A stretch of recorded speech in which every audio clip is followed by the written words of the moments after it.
Mesdames et messieurs, merci de nous choisir pour vous informer avant toute chose les principales articulations.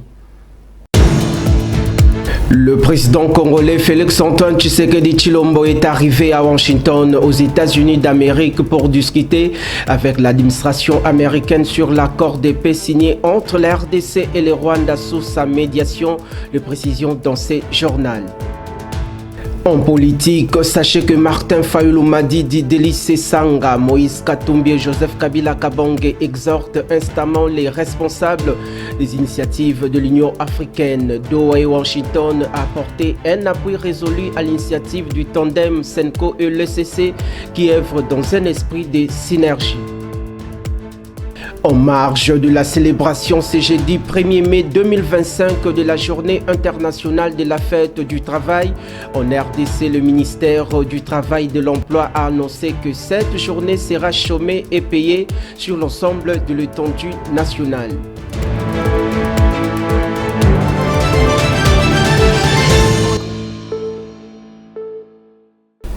Merci pour la fidélité indéfectible sur Kenartu Télévision. De prime abord, le chef de l'État Félix-Antoine Tshisekedi Tshilombo est arrivé le mercredi 30 avril dernier à Washington, aux États-Unis d'Amérique, où il a été accueilli à son arrivée par les autorités faisant partie de l'administration Trump et accompagné de membres du gouvernement et de la présidence de la République. En effet, cette mission officielle au pays de l'oncle Sam s'inscrit dans les cadre de la finalisation de l'accord de paix signé très récemment entre la République démocratique du Congo et le Rwanda sous la médiation américaine.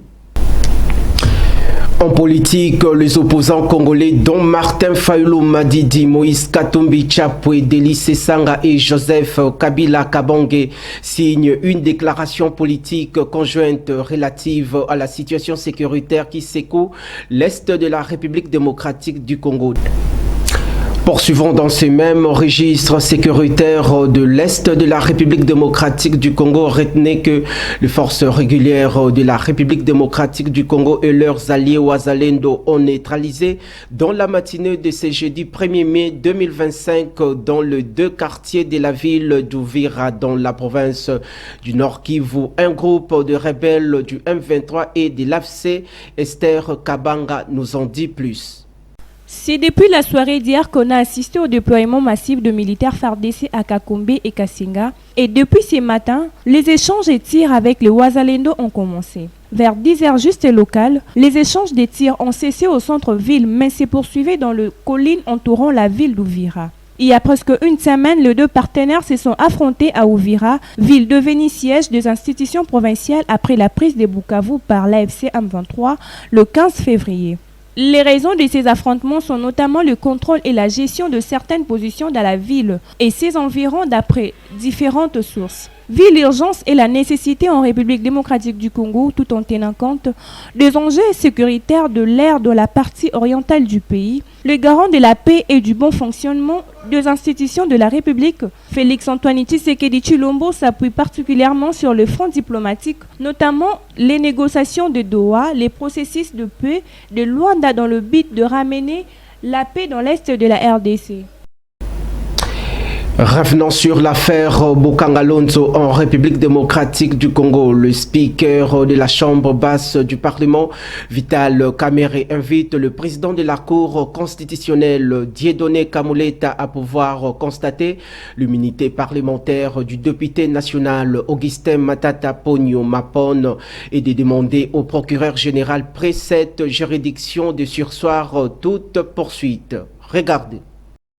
Dans sa correspondance du 25 avril 2025, Vital Kamerhe a rappelé les dispositions de la Constitution congolaise garantissant l'immunité aux parlementaires avant de déclarer que Matata Ponyo, qui en est bénéficiaire, ne peut pas être arrêté, poursuivi ou jugé sans que ses immunités ne soient levées. Dans le même cadre, le député national Augustin Matata Ponyo est poursuivi pour des détournements des deniers publics avec l'ancien directeur de la Banque centrale Deogracias Mutombo et l'homme d'affaires Christophe Grobler dans le cadre de l'affaire Bukanga Lonzo. Après avoir comparu, le 14 avril dernier, il a décidé de cesser ses comparutions devant la Cour constitutionnelle, dénonçant la violation de ses immunités et un procès politique. Le 23 avril dernier, tous les prévenus ont été jugés par défaut. Le procureur général a requis leur condamnation à 20 ans de travaux forcés. La décision est attendue pour le 14 mai 2025 de cette même année en cours. Il y a lieu de noter que dans une première affaire, la Cour s'était déclarée incompétente pour juger un ancien Premier ministre. Le dossier avait été envoyé à la Cour de cassation qui l'a de nouveau renvoyé à la Cour constitutionnelle. Celle-ci a fait un revirement de jurisprudence en se déclarant compétente. Quant à la Chambre haute du Parlement, une question orale avec débat est adressée au vice-premier ministre et ministre de la Défense nationale Guy Kabombo Mwadiamvita relative à la gravité de la situation sécuritaire qui prévaut dans l'Est de la RDC. Regardez.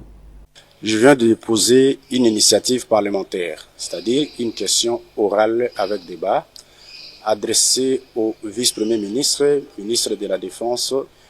C'est par rapport à la guerre qui nous est imposée à l'est de notre pays. Je suis dans l'obligation de convoquer le vice-premier ministre pour qu'il vienne éclairer la lanterne au niveau de la Chambre haute. J'attends que le bureau transmette la question à son niveau pour qu'il vienne répondre à mes questions qui lui ont été posées. Sachez que l'auditeur général des FARDC a saisi le bureau de la Chambre haute du Parlement le mercredi 30 avril dernier pour obtenir la levée des immunités parlementaires du président honoraire de la République démocratique du Congo, Joseph Kabila Kabange, et l'autorisation de poursuites judiciaires à son encontre pour trahison, crime de guerre et crime contre l'humanité. C'est ce qu'a annoncé le ministre congolais d'État en charge de la justice et garde de Sceaux, Constant Mutamba. Voici dans cet extrait choisi par votre rédaction.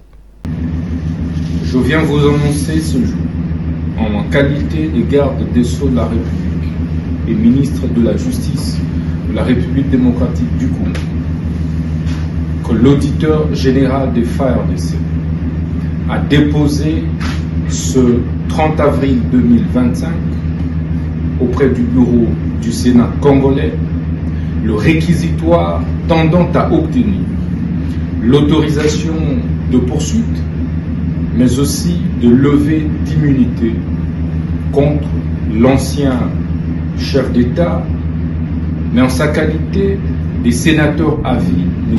Joseph Kabila Kabange, pour trahison, participation au mouvement insurrectionnel, crime de guerre et crimes contre l'humanité.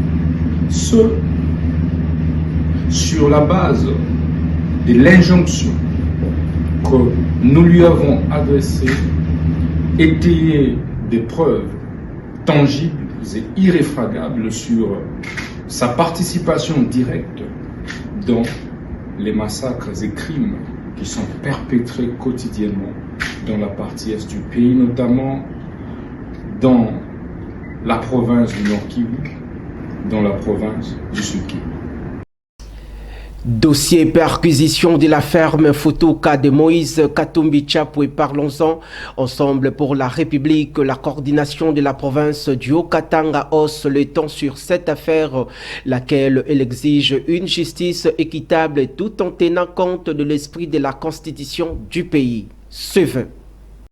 La ferme Futuka, propriété privée de notre président national Moïse Katumbi Chapwe, située sur la route de Kasenga, dans le territoire de Kipushi, a été l'objet d'une perquisition irrégulière faite avec violence, sans respect d'aucune règle en la matière.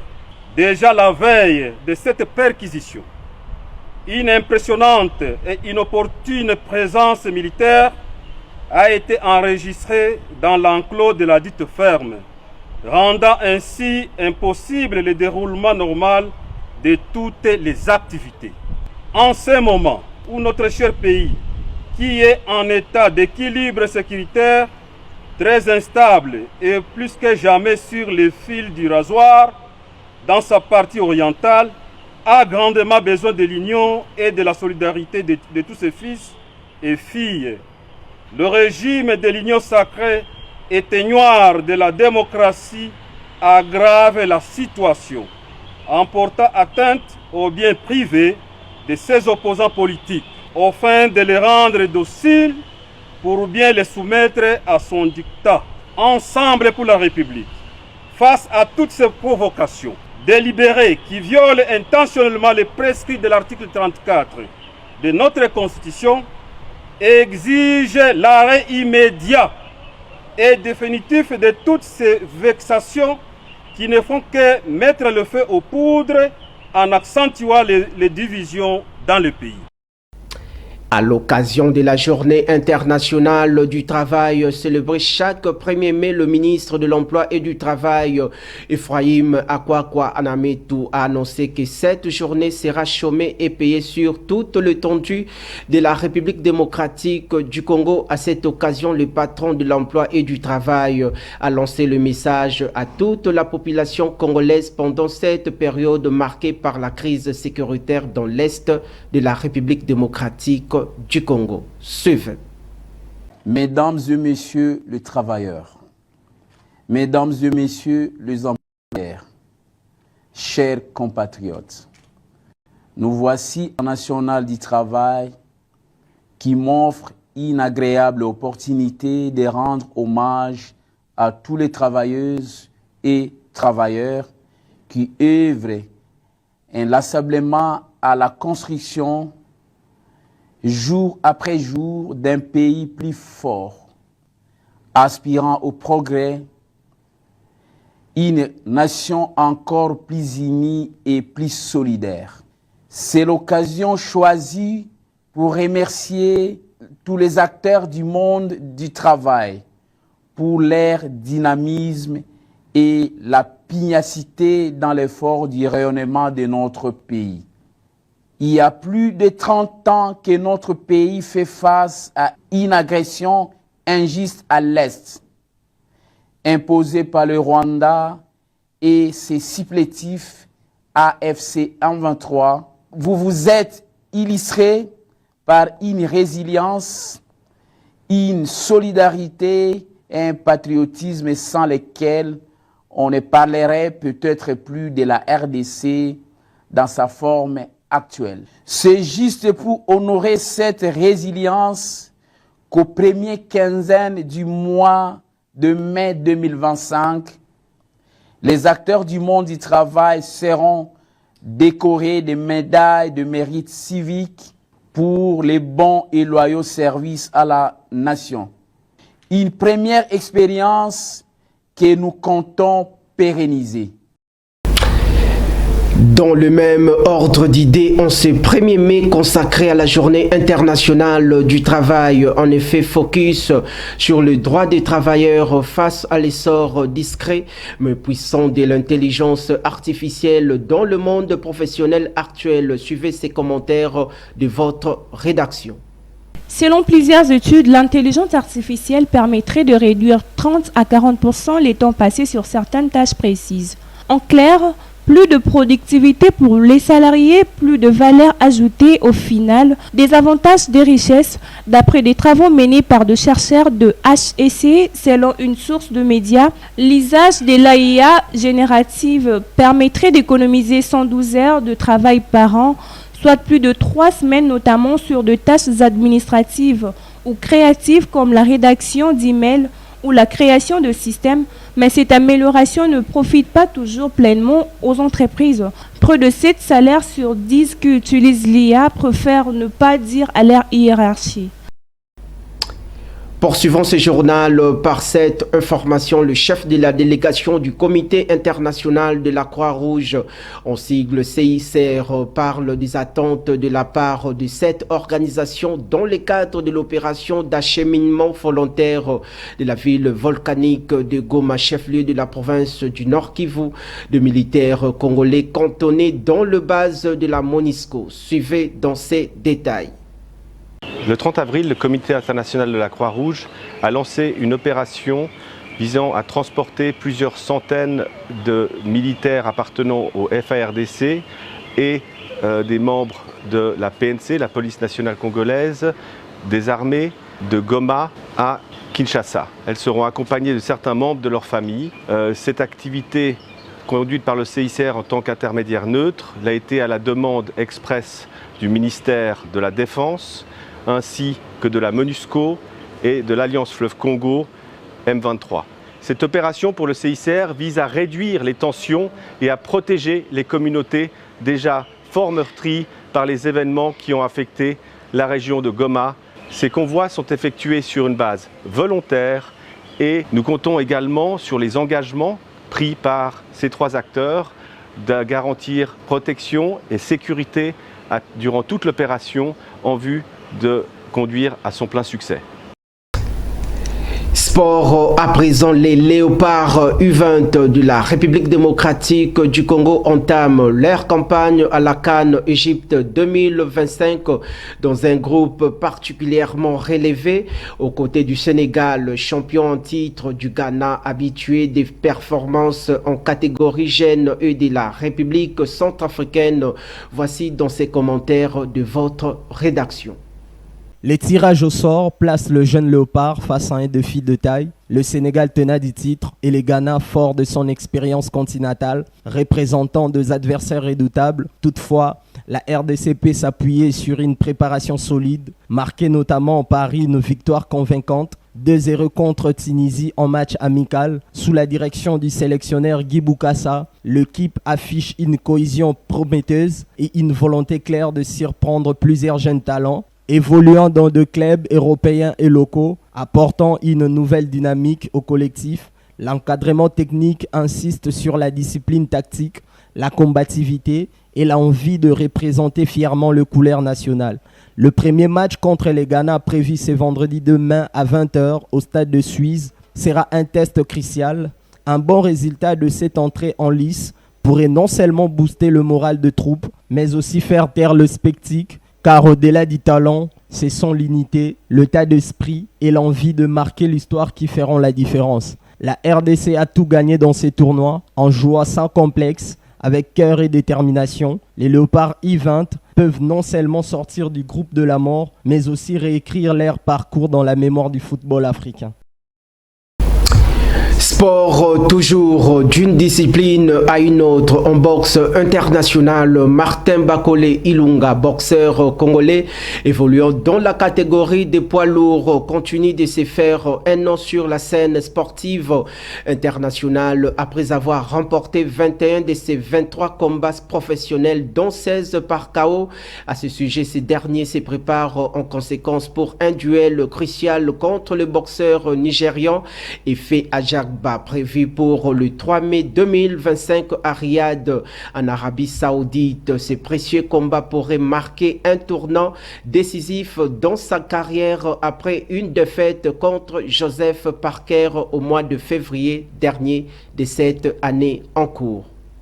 Martin Bakole Ilunga, véritable force montante dans le monde de la boxe poids lourd, a déjà prouvé sa capacité à rivaliser avec le meilleur. Avec un palmarès impressionnant de 21 victoires et seulement 2 défaites, il a su s'imposer face à deux adversaires redoutables comme Carlos Takam et Tony Yoka. Sa victoire contre Yoka notamment a marqué un tournant dans sa carrière, prouvant qu'il peut tenir tête aux boxeurs de la nouvelle génération. Cependant, sa récente défaite contre Joseph Parker, survenue après un court préavis, n'en a rien entamé sa détermination. Au contraire, cela l'a poussé à redoubler d'efforts pour retrouver sa place parmi l'élite. Bakole a toujours montré une grande résilience et cette défaite pourrait bien être un catalyseur pour son prochain grand succès. Le combat à venir contre Efe Adjabé, prévu le 3 mai 2025, représente une opportunité de rebondir et de redonner un élan de sa carrière.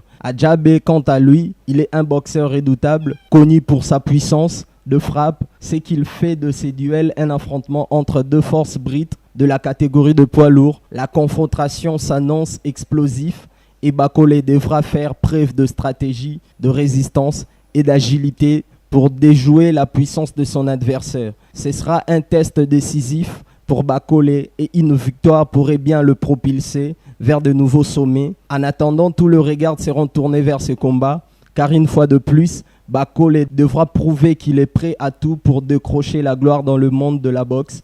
Il sait que chaque combat est une occasion de faire ses preuves et marquer l'histoire de la boxe, non seulement pour lui, mais aussi pour son pays. En santé, parlons à présent des valeurs nutritives. Que savez-vous de l'ananas? Découvrons ensemble à travers ces commentaires de notre consoeur Ruth Mboua. L'ananas est connu principalement pour son fruit comestible, qui est en réalité un fruit composé. Il se cuisine aussi bien dans les desserts que dans le plat sucré-salé. Riche en vitamines et minéraux, il apporte une multitude de bienfaits pour la santé. L'ananas est hydratant, rafraîchissant, de sa très grande richesse en eau. Il est anti-inflammatoire et analgésique. Il a un bon pouvoir antioxydant.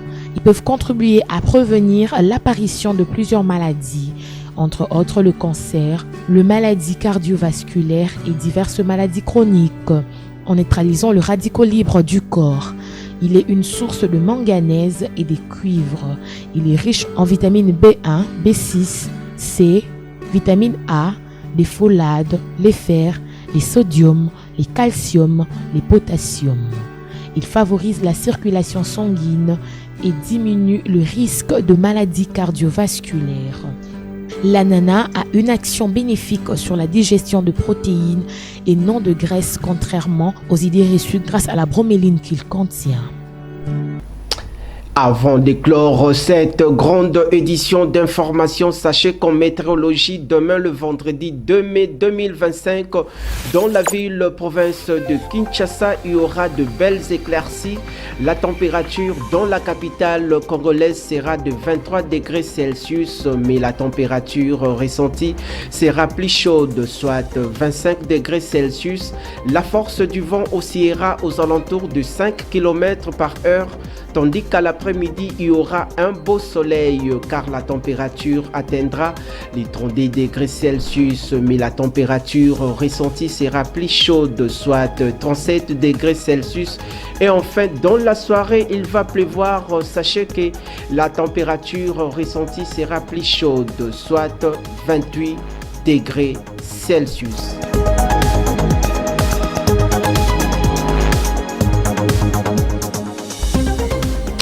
S'agissant de la rubrique consacrée à la lecture des journaux, vous le savez, la date du jeudi 1er mai, marquant la journée internationale du travail étant fériée, les journaux n'ont pas paru. Eh bien, nous y reviendrons comme à l'accoutumée demain vendredi avec la même ferveur. Ainsi prend fin ce journal télévisé sur Kinactu, votre partenaire d'excellence. Mesdames et messieurs, vous qui venez à peine de nous joindre, bien avant de vous quitter, place au rappel des titres. Le président congolais Félix-Antoine Tshisekedi Tshilombo est arrivé à Washington, aux États-Unis d'Amérique, pour discuter avec l'administration américaine sur l'accord de paix signé entre la RDC et le Rwanda sous sa médiation, de précision dans ce journal. En politique, sachez que Martin Fayulu Madidi, Délice Sanga, Moïse Katumbi et Joseph Kabila Kabonge exhortent instamment les responsables des initiatives de l'Union africaine, Doha et Washington à apporter un appui résolu à l'initiative du tandem Senko et l'ECC qui œuvre dans un esprit de synergie.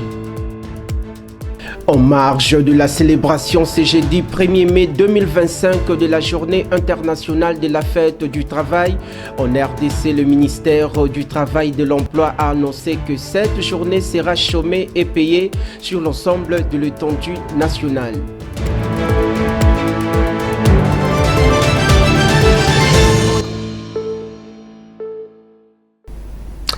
Merci de votre attention soutenue à cette session d'actualité. D'ici là, portez-vous bien, que la paix des dieux règne sur l'ensemble du territoire national. Au revoir.